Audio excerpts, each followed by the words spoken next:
എല്ലാവർക്കും നമസ്കാരം. പുതിയൊരു വീഡിയോയിലേക്ക് സ്വാഗതം. ഈ വരാൻ പോകുന്ന നിയമസഭാ ഇലക്ഷനിൽ BJPക്ക് ഏറ്റവും കൂടുതൽ സാധ്യത കൽപ്പിക്കപ്പെടുന്ന ഒരു മണ്ഡലമാണ് മഞ്ചേശ്വരം. കഴിഞ്ഞ 2 ടേമിലായിട്ട്, അതായത് 2021-ലും 2016-ലും കപ്പിനും ചുണ്ടിനും ഇടയിലാണ് കെ സുരേന്ദ്രൻ എന്ന പവർഫുൾ ക്രൗഡ് പുള്ളറായ നേതാവിന് MLA സ്ഥാനം നഷ്ടമായത്. 2021-ൽ 800 ചില്ലാൻ വോട്ടുകൾക്കും 2016-ൽ വെറും 89 വോട്ടുകൾക്കുമാണ് സുരേന്ദ്രൻ പരാജയപ്പെട്ടത്. അപ്പോൾ ഇവിടെ ഈ മഞ്ചേശ്വരം എന്ന് പറയുന്ന മണ്ഡലത്തിന് ഒരു പ്രത്യേകതയുണ്ട്. അവിടെ ഏകദേശം മുസ്ലിം ഭൂരിപക്ഷമാണ് എന്ന് വേണമെങ്കിൽ പറയാം. എന്നിട്ട് പോലും ഈ 2 പാർട്ടികളും CPM-ഉം ലീഗും ഒരുമിച്ച്, അതായത് അവരാണ് ഒരു ഡീൽ ഉണ്ടാക്കിയിട്ട് കെ സുരേന്ദ്രനെ പരാജയപ്പെടുത്താൻ വേണ്ടിയിട്ട് കാലാകാലങ്ങളെ പ്രവർത്തിച്ചുകൊണ്ടിരിക്കുന്നത്. അപ്പോൾ ഇത്തവണയും അത്തരത്തിലുള്ളൊരു നീക്കം നടന്നിട്ടുണ്ട്.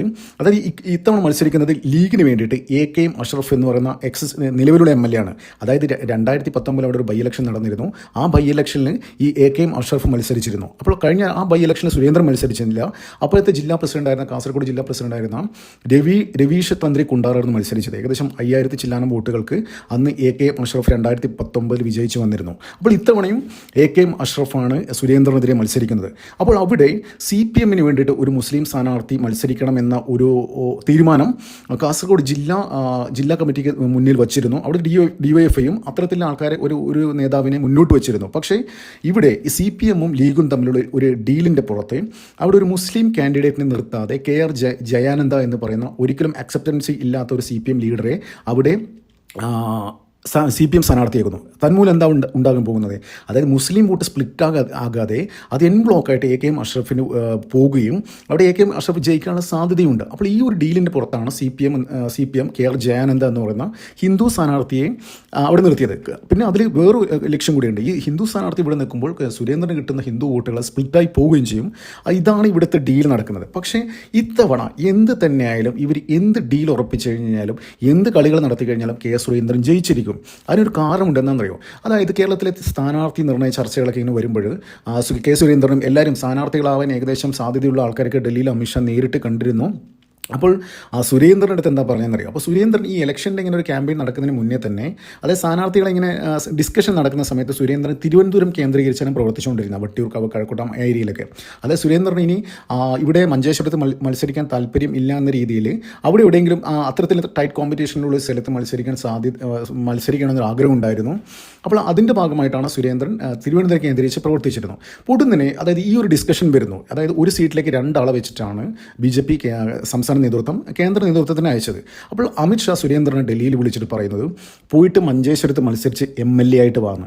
അപ്പോൾ അമിത്ഷാ അങ്ങനെ പറയണമെങ്കിൽ അതിന് വ്യക്തമായ കാരണമുണ്ട്. അതെന്താണെന്ന് വെച്ച് കഴിഞ്ഞാൽ, ഈ പുതുക്കിയ വോട്ടർ പട്ടിക ഇപ്പോഴാണ് വന്നത്. അതിൽ ഏകദേശം കഴിഞ്ഞ തവണ, അതായത് 2021 ഏകദേശം 1,70,70,431 വോട്ടേഴ്സാണ് വോട്ട് ചെയ്തത്. ഏകദേശം 76.88% വോട്ടാണ് 2021 രേഖപ്പെടുത്തിയത്. അപ്പോൾ ഇത്തവണ ഇവിടെ നിന്ന് ഏകദേശം 10-20,000 വോട്ടുകൾ, അതായത് ഏകദേശം ഒരു 17,000, 18,000, 15,000-നും 20,000-നും ഇടയിൽ വോട്ടേഴ്സ് ലിസ്റ്റിൽ നിന്ന് എടുത്തു മാറ്റിയിട്ടുണ്ട്. പുതിയ വോട്ടേഴ്സ് അവിടെ ഓൾറെഡി ആഡ് ചെയ്തിട്ടുണ്ട്, സ്വാഭാവികമായിട്ടും ആഡ് ചെയ്യും. അപ്പോൾ കഴിഞ്ഞ തവണ വോട്ട് ചെയ്ത് ഏകദേശം 20,000-ഓളം വോട്ടേഴ്സ് ലിസ്റ്റിൽ നിന്ന് പുറത്തായെന്ന് വെച്ചാൽ പല റീസൺസും ഉണ്ട്. അതായത് പർപ്പസ്ഫുള്ളി അവർ റീപ്ലേസ് ചെയ്യുന്നില്ല, മരിച്ചവർ ഉണ്ടാകാം, അതായത് വേറെ സ്ഥലത്ത് വോട്ടേഴ്സ് ലിസ്റ്റിൽ പോയവരുണ്ടാകാം, അങ്ങനെയുള്ള കാര്യങ്ങളൊക്കെ ചേർത്തിട്ട്. അപ്പോൾ ഈ ലിസ്റ്റിൽ നിന്ന് പുറത്തായ ആൾക്കാർ ഭൂരിഭാഗവും 95% പേരും മുസ്ലിങ്ങളാണ് എന്ന ഒരു വളരെ നിർണായകമായ ഒരു ഡീറ്റെയിൽ ഒരു റിപ്പോർട്ട് അമിത്ഷായുടെ ടേബിളിലുണ്ട്. അതുകൊണ്ട് തന്നെയാണ് സുരേന്ദ്രൻ്റെ അടുത്ത് പോയി പറഞ്ഞത്, പോയിട്ട് ജയിച്ചിട്ട് MLA ആയിട്ട് വന്നു. അപ്പോൾ കഴിഞ്ഞ 2021 പോൾ ചെയ്ത് ഏകദേശം 20,000-ഓളം മുസ്ലിം വോട്ടുകൾ ഒരിക്കലും സുരേന്ദ്രൻ കിട്ടാൻ സാധ്യതയില്ല, വളരെ കുറവാണ്. ഈ പോയിരിക്കുന്നത് മുസ്ലിം ലീഗിൻ്റെ സ്ഥാനാർത്ഥിക്കായിരിക്കും എന്നുള്ള കാര്യത്തിൽ ഒരു സംശയമില്ല. അത് വെറും 800 ചില്ലാനം വോട്ടുകൾക്കാണ് സുരേന്ദ്രൻ 2026 പരാജയപ്പെട്ടത്. അപ്പോൾ ഇത്തവണ വോട്ടർ പട്ടിക പരിഷ്കാരം നിലവിൽ വന്നതിന് ശേഷം നടക്കുന്ന ഇലക്ഷനാണ്. ഏകദേശം 20,000-ഓളത്തിനടുത്ത് വോട്ടേഴ്സിൽ നിന്ന് പുറത്തായിട്ടുണ്ട്. അതിൽ 90% പേര് മുസ്ലിങ്ങളാണ്. അപ്പോൾ അങ്ങനെ ആ ഒരു മാത്തമാറ്റിക്സിൻ്റെ ഒരു ഇത് അമിത്ഷായുടെ ടേബിളിൽ ഉള്ളത് കൊണ്ട് തന്നെയാണ് സുരേന്ദ്രൻ്റെ അടുത്ത് പോയി മത്സരിക്കുക, അവിടെ മഞ്ചേശ്വരത്ത് മത്സരിച്ച് MLA ആയിട്ട് വാന്ന് പറഞ്ഞതിന് അമിത്ഷാ അങ്ങനെ പറയണമെങ്കിൽ അതിന് വ്യക്തമായ കാരണം ഉണ്ടാവും. ആ കാരണമാണ് ഈ പുതുക്കിയ പരിഷ്കരിച്ച വോട്ടർ പട്ടിക. അപ്പോൾ എന്ത് തന്നെയായാലും ഇത്തവണ എന്ത് കളികൾ നടത്തിക്കഴിഞ്ഞാലും CPM ലീഗിന് അവിടെ ജയിക്കാൻ പറ്റില്ല. മഞ്ചേശ്വരത്ത് നിന്ന്, അതായത് ഏകദേശം എഴുതി വെച്ചോ, കേരള 2026 നിയമസഭാ ഇലക്ഷൻ്റെ റിസൾട്ട് വരുന്ന മെയ് 4 ഏകദേശം നമുക്ക് 8 മണിയാകുമ്പോൾ തന്നെ പോസ്റ്റ് വോട്ടുകൾ എണ്ണി തുടങ്ങും. ഏകദേശം ഒരു 10, 10:30, 10:45, 11 മണിയാകുമ്പം കേരളത്തിൽ പ്രഖ്യാപിക്കാൻ പോകുന്ന ആദ്യത്തെ വിജയം കെ സുരേന്ദ്രൻ്റെ ആയിരിക്കും എന്നുള്ള കാര്യത്തിൽ ഒരു സംശയമില്ല. നിങ്ങൾ എഴുതി വെച്ചോ ഈ കാര്യം. അപ്പോൾ അതുപോലെ പല മണ്ഡലങ്ങളും, അതായത് BJPക്ക് സ്വാധീനിപ്പിക്കുന്ന കഴക്കൂട്ടം, നേമം, വട്ടിയൂർക്കാവ്, കാസർഗോഡൊക്കെ ചിലപ്പോൾ ഒരു അട്ടിമറി വിജയം പ്രതീക്ഷിക്കാം. ML അശ്വിനി അവിടെ വലിയ രീതിയിലുള്ള ക്യാമ്പയിനുകളാണ് നടത്തിക്കൊണ്ടിരിക്കുന്നത്. അപ്പോൾ അവിടെയൊക്കെ പല ഘട്ടത്തിലും BJP വിജയത്തിൻ്റെ അടുത്തെത്തിയ ഒരു മണ്ഡലം കൂടിയാണ് കാസർഗോഡൊക്കെ. അപ്പോൾ ഈ പരിഷ്കരിച്ച വോട്ടർ പട്ടികയിൽ നിന്ന് നോക്കുകയാണെങ്കിൽ പുറത്തായ മിക്ക ആൾക്കാരും ചില പ്രത്യേക കമ്മ്യൂണിറ്റിയിൽപ്പെട്ട ആൾക്കാരാണ് എന്നൊരു സത്യം ഇവിടുത്തെ മാധ്യമങ്ങളൊക്കെ മറച്ചു വെച്ചിട്ടുണ്ട്. അപ്പോൾ അത്തരത്തിലുള്ള കാര്യങ്ങളൊന്നും ചർച്ച ചെയ്യാതെ ഇവിടുത്തെ മനോരമയിലെ ഷാനി പ്രഭാകരനെ പോലത്തെ ആൾക്കാരൊക്കെ ഇങ്ങനെ ചുമ്മാ കോൺഗ്രസിനെ അധികാരത്തിൽ കയറ്റാൻ വേണ്ടിയിട്ട് ചുമ്മാ ഇങ്ങനെ പ്രീ പോൾ സർവേ ഒക്കെ നടത്തിക്കൊണ്ടിരിക്കുകയാണ്. അത് സമൂഹ മാധ്യമങ്ങളൊക്കെ വലിയ ട്രോളുകളൊക്കെ ഏറ്റുവാങ്ങിക്കൊണ്ടിരിക്കുകയാണ്. കഴിഞ്ഞ ദിവസം ഇവർ നടത്തിയ സർവേയിൽ UDFനാണ് മുൻതൂക്കം, LDFന് വലിയ ഡാമേജ് ഇല്ലാത്ത രീതിയിൽ കാണിക്കുന്നു. BJPക്ക് 1 തൊട്ട് 5 വരെ സീറ്റുകൾ അവർ പറയുന്നുണ്ട്. അപ്പോൾ പല മണ്ഡലങ്ങളും ഇവർ കൊണ്ടുവന്ന പ്രീ പോൾ സർവേയിലുണ്ടല്ലോ, അതായത് തീരെ ക്ലാരിറ്റി ഇല്ലാത്തതാണ്, അതായത് സത്യത്തിന് നിരക്കാത്ത കാര്യങ്ങളാണ്. പ്രത്യേകിച്ച് നേമം, വട്ടിയൂർക്കാവ്, കഴക്കൂട്ടം പോലുള്ള മണ്ഡലങ്ങളൊക്കെ. ഇവിടെയൊക്കെ ഈ പരിഷ്കരിച്ച വോട്ടർ പട്ടിക നോക്കുകയാണെങ്കിൽ പുറത്തായ ആൾക്കാരുടെ ഒരു ഇത് നോക്കുകയാണെങ്കിൽ കൂടുതലും BJPക്ക് എതിരെ വോട്ട് ചെയ്യുന്ന ആൾക്കാരാണ് ഇതിൽ നിന്ന് പുറത്തായിട്ടുള്ളത്. അത് പ്രത്യേകിച്ച് പ്രത്യേക കമ്മ്യൂണിറ്റിയിൽപ്പെട്ട ആൾക്കാരാണ്. ഇതൊക്കെ നോക്കുകയാണെങ്കിൽ എന്ത് തന്നെ ഇവർ വലിയ രീതിയിലുള്ള ഒരു ഡീൽ ഉറപ്പിച്ചു കഴിഞ്ഞാലും ഇവർക്ക് എന്തായാലും പിടിച്ചു നിൽക്കാൻ പറ്റില്ല. ഇത്തവണ BJPയുടെ പല മണ്ഡലങ്ങളിൽ അത് ഒന്നാമത്